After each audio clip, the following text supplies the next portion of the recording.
మానవతరాయ్ గారు, మీ ఒపీనియన్ ఏంటి?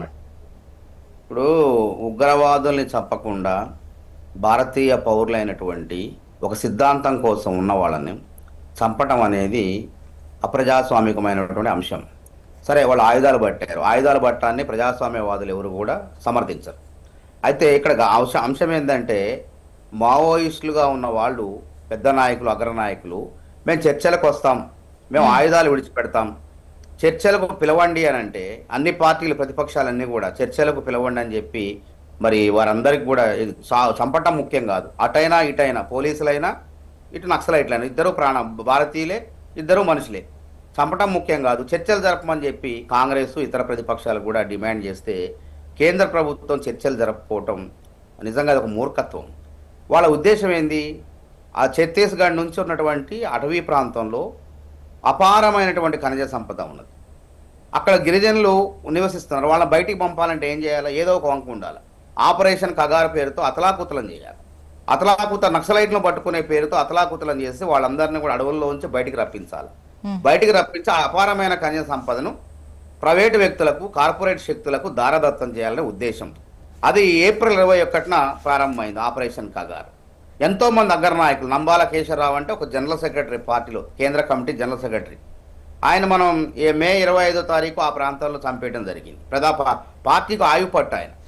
ఆ తర్వాత కీలకమైనటువంటి గెరిల్లా దాడుల్లో దిట్టైనటువంటి హిడ్మాన్ నిన్న చంపడం జరిగింది.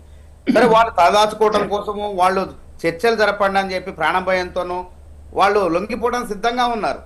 ఎందుకంటే ఇప్పుడు ఇది ప్రభుత్వం వ్యవస్థతో కొట్లాడటం, ఆయుధాలు, అధునాతన ఆయుధాలు ఉన్నటువంటి పోలీసు బలగాలు, సిఆర్పిఎఫ్, తర్వాత కేంద్ర బలగాలు, వీళ్లతో పోరాటం చేయాలంటే వాళ్ళకి శక్తి కూడా తక్కువే. అయినప్పుడు వాళ్ళు ఎందుకు సిద్ధాంతం కోసం ఉన్నారు? చర్చలు జరపట్లేదు. కాబట్టి తలదాచుకుందాం అని చెప్పి అడవుల్లో నడుచుకుంటూ బృందాలుగా విడిపోయి ఇటు విజయవాడ అని వస్తుంటే వాళ్ళు పట్టుకొని కోర్టుకు అప్పగించాలి. నిర్దాక్షిణంగా నిజంగానే ఎన్కౌంటర్ జరిగితే దాంట్లో ఇద్దరు ఎదురుకాల్పులు జరిగి మరణిస్తే దానిలో చింతించాల్సిన అవసరం ఏం లేదు. కానీ ఇది చూస్తుంటే కావాలని చెప్పి ఎట్లాగూ 30వ తారీఖులో పట్టుకోవాలని చెప్పి అమిత్ షా గారు ఆదేశాలు ఇచ్చారట. ఈ 30వ తారీఖు లోపు, ఈ నెల నవంబర్ 30 లోపు హిడ్మాన్ పట్టుకోండి అని టార్గెట్ పెట్టుకున్నారట. కానీ ముందే హిడ్మాన్ చంపేశారని చెప్పి హోంమంత్రి గారు చెప్పడం విచిత్రంగా ఉంది. అంటే చంపడానికి టార్గెటా, పట్టుకోవడానికి టార్గెటా? ఏంది అసలు? మనుషుల ఎవరు అసలు? వాళ్ళ క్రూర మృగాల?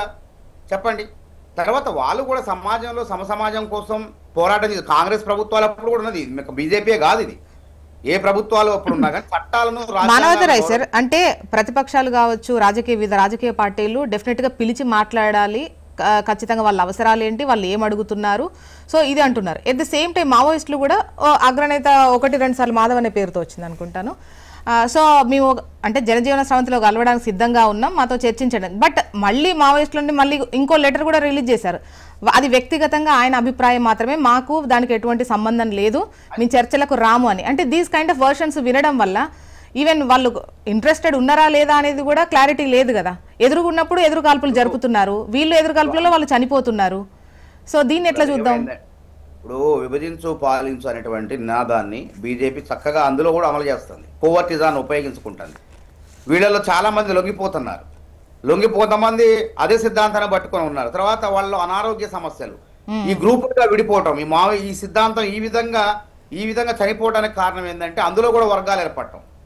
ప్రతి పార్టీలో వర్గాలు ఉన్నట్టే మావోయిజంలో కూడా, మావోయిస్టు పార్టీలో కూడా రకరకాల వ్యక్తులు, రకరకాల ప్రభావాలు, వాళ్ళుగా ఈ మధ్య కాలంలో తునాతునకలు అయిపోయింది. 60 ఏళ్ళలో ప్రారంభమైన ఆ మావోయిస్టు ఉద్యమం, నక్సలైట్ ఉద్యమం ఇవాళ 2025కి వచ్చేసరికి అది ఆనమాళ్ళు లేకుండా పోయే ప్రమాదం కనపడుతుంది. కాబట్టి దాని స్వరూపం మార్చుకుంటుంది. ఉద్యమం అనేది ఎప్పుడు కూడా ఒకే రూపాంతరం ఉండదు, దాని రూపం మార్చుకుంటుంది. రూపం మార్చుకొని ప్రజాస్వామిక పందాలో వద్దామని చెప్పేసి వాళ్ళు ప్రయత్నం చేస్తే, వాళ్ళు జనజీవన స్రవంతులకు రాకుండా, శాంతి చర్చలు జరపకుండా నరేంద్ర మోడీ ప్రభుత్వం కఠిన వైఖరిని అవలంబించింది. ఇది కరాకండి. వాళ్ళ ఉద్దేశం, వాళ్ళ లక్ష్యం 2026 లోపు అసలు దేశంలో నక్సలైట్లు లేకుండా చేయాలి అనేటువంటి అంశాన్ని వాళ్ళు లక్ష్యంగా పెట్టుకున్నారు. కాబట్టి వాళ్ళు 2025 30 హిడ్మాన్ టార్గెట్ పెట్టి ముందే ఆయన తుదం పొట్టించారు. కాబట్టి ఏది ఏమైనప్పుడు ఇది మంచి పద్ధతి కాదు. ఈ విధంగా ఇవాళ సిఆర్పి బలగాలని, ఇలా పోలీసు బలగాలను మొత్తం కూడా ఢిల్లీ నుంచి, కాశ్మీర్ బోర్డర్స్ నుంచి తరలించి అడవుల్లో తిప్పడం మూలంగా ఇలా ఉగ్రవాద చర్యలు పెరిగిపోయినాయి. పహల్గాం దాడి ఘటన మరొక ముందే కారణం ఎవరు? పహల్గాం దాడికి ఉగ్రవాదులు కాదా? వాళ్ళని పట్టుకున్నావా? ఉగ్రవాదాన్ని అంతం చేయాలా, నక్సలైట్లను కాదు. నక్సలైట్లు అనే వాళ్ళని ఎప్పుడైనా ఆ సమస్యను కూర్చొని పరిష్కరించుకోవచ్చు. కాబట్టి వాళ్ళే చర్చలకు ఉన్నప్పుడు చర్చించకుండా, వాళ్ళే చర్చలకు వస్తాం అన్నప్పుడు చర్చించకుండా వాళ్ళని ఈ విధంగా చంపివేయడం అనేది బాధాకరం. ఉగ్రవాదులను చంపండి అంటున్నాం మనం. పహల్గాం దాడులు 25 మంది చంపితే ఆచూకీ లేదు. నిన్న మరి అక్కడ ఢిల్లీలో కారు బాంబు, మానవ బాంబులు, మొత్తానికి చేతులు గాలేక ఆకులు పట్టుకునే ప్రయత్నం జరుగుతుంది. కాబట్టి ఎందుకు జరుగుతుందంటే దేశ భద్రతా బలగాలు పహల్గాంలో దాడి జరిగినప్పుడు ఒక పోలీసు లేడట, అక్కడ ఒక భద్రతా బలగం వచ్చి వాళ్ళని కనీసం ఎదురు దాడి చేసే ప్రయత్నాలు లేవు. వాళ్ళ కాల్పులు జరుగుతుంటే ఎదురు కాల్పులు జరిపే పరిస్థితులు లేవు. అంటే ఎడిపోయినట్టు భద్రతా బలగాలంటే ఈ భద్రతా బలగాలు భారతీయుల సిద్ధాంతం కోసం కొట్లాడి, ఆయుధం పట్టుకొని కొట్లాడి నక్సలైట్ల అంతం ఏరివేసే కార్యక్రమంలో పాల్గొంటే వీళ్ళు మంచిగా ఇది సందట్లో సడేమి అన్నట్లు ఉగ్రవాదులు రెచ్చిపోతున్నారు. కాబట్టి మన దృష్టి సరిహద్దుల్లో ఉండాలి. సరిహద్దుల్లో నుంచి ఉగ్రవాదులు భారతదేశంలో అడుగు పెట్టకుండా, విధ్వంసం సృష్టించకుండా, అడ్డు లేకుండా వీళ్ళని ఎప్పుడైనా మన సమస్య పరిష్కరించుకోవచ్చు. కూర్చుంటే అయిపోద్ది సమస్య. అన్ని ప్రభుత్వాలు, రేవంత్ రెడ్డి గారు కూడా అన్నారు, లేఖ రాశారు, వాళ్ళు వచ్చారు, పౌర సంఘాలు వస్తే కూర్చొని మాట్లాడారు. గతంలో మేము కూడా చేసినాం. ఆయుధాలు వదిలిపెట్టిన వాళ్ళు అంగీకరించలేదు. అప్పుడు మావోయిజం కాక తీవ్రంగా ఉంది. అప్పుడు రాజశేఖర రెడ్డి గారి హయాంలో జానారెడ్డి గారు హోంమంత్రి, మనం కళ్ళ ముందు చూసాం. వాళ్ళని చర్చలు పిలిచాం, వాళ్ళు వెళ్ళిపోయారు, నచ్చలేదు, వెళ్ళిపోయారు. మన తందాంశాల్లో ఇరువైపులా ప్రాణ నష్టం జరిగింది, పోలీసులు, నక్సలైట్లు. కానీ ఇది మంచిది కాదు. వాస్తవంగా నక్సలైట్ల ఆలోచన సరళి కూడా మారాలి. ఇప్పుడు లొంగిపోయిన వాళ్ళల్లో కూడా చూడండి ఎంతమంది అనారోగ్యంతో ఉన్నారు. వృద్ధాప్యం, అనారోగ్యం. ఇప్పుడు యువత కూడా ఒకప్పుడు కళాశాలలు, యూనివర్సిటీలు టార్గెట్ చేసుకునే వాళ్ళు చేర్చుకోవడం కోసం. కానీ ఇప్పుడు యువత మొత్తం కూడా తమ జీవితం మీద, తన భవిష్యత్తు మీద, తన భవిష్యత్తును ఏ విధంగా ఉన్నతంగా తీర్చిదిద్దాలి, ఏ విధంగా విదేశాలకు పోవాలి, ఏ విధంగా మనం ఉన్నతమైన స్థానంలో ఉండాలని ఆలోచిస్తున్నారు తప్ప సిద్ధాంతాల కోసం పాకులాట్లేదు. ఇప్పుడు మీ బాలరాజు మేమంతా ఉన్నాం. మా తరం ఉస్మానియా యూనివర్సిటీలో పోరాటాలు చేసినాం. కానీ ఇప్పుడున్న తరం, ఇప్పుడు వచ్చిన పిల్లలు అసలు ఆ స్ఫూర్తి లేదు, ఎవ్వరికి లేదు, పోరాట స్ఫూర్తి లేదు. ఒక తెలంగాణ ఉద్యమం ఉందంటే ఉవ్వెత్తులు లేపినాం, దెబ్బలు తిన్నాం, బాష్పవాయు గోళాలకు ఎదురుకొని పోయినాం. కానీ తరం మారుతుంది. తరం మారుతున్నప్పుడు నక్సలిజంలో ఆలోచన సరళి కూడా మారాలి. మీరు ఏదో అడవుల్లో చేసి అనారోగ్యం పోవాలి, అక్కడ చనిపోయే బదులు బాహ్య ప్రపంచంలోకి వచ్చి ప్రజాస్వామ్యంలో కొట్లాడండి, పార్టీ పెట్టండి. ఎవరు వస్తున్నారు చెప్పండి. ఇప్పుడున్న పార్టీలో నచ్చకపోతే ప్రజలు మీ వైపు అదే నిజాయితీతో ఉంటే ఇప్పుడు సాంకేతిక పరిజ్ఞానం పెట్టి పార్టీ పెట్టండి, తప్పలేదు. కాబట్టి ఈ విధంగా ఇప్పటికైనా మించిపోయింది లేదు. ఏదో అన్నారు, లొంగిపోండి.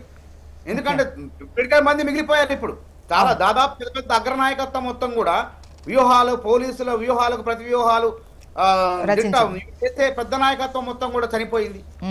కాబట్టి మావోయిజం అనేది ఆలోచన కూడా మార్చుకోవాలి. ఏదో మావోయిస్ట్ అంటే అక్కడ చైనాలో విజయవంతమైంది కాబట్టి దాని పేరు పెట్టుకొని దాన్ని ఆదర్శంగా తీసుకొని 60 ఏళ్ళు నక్సలిజం పుట్టింది. మొత్తం తర్వాత వాళ్ళ రకరకాల పేరు పీపుల్స్ వార్ అన్నారు, తర్వాత మావోయిజం అయిపోయింది. కానీ అది ప్రజల్లో తెలంగాణ సమాజం కొట్లాడింది. తర్వాత ఛత్తీస్గఢ్ ఈ ఆటవిక ప్రాంతమే కాదు, జనమంతా మద్దతు రావాలి, దేశం మొత్తం మద్దతు రావాలా. దేశం మొత్తం మద్దతు రావాలంటే అడవుల్లో ఉండి కొట్లాడి తుపాకీ పట్టుకుంటే రాజ్యం వస్తుందా? ప్రజాస్వామ్యం వస్తుందా? సమానత్వం వస్తుందా? కాబట్టి వాళ్ళ ఆలోచన సరళి కూడా మారుతున్నటువంటి సాంకేతిక పరిజ్ఞానానికి అనుగుణంగా నక్సలైట్లకు ఆలోచన సరళి కూడా మార్పు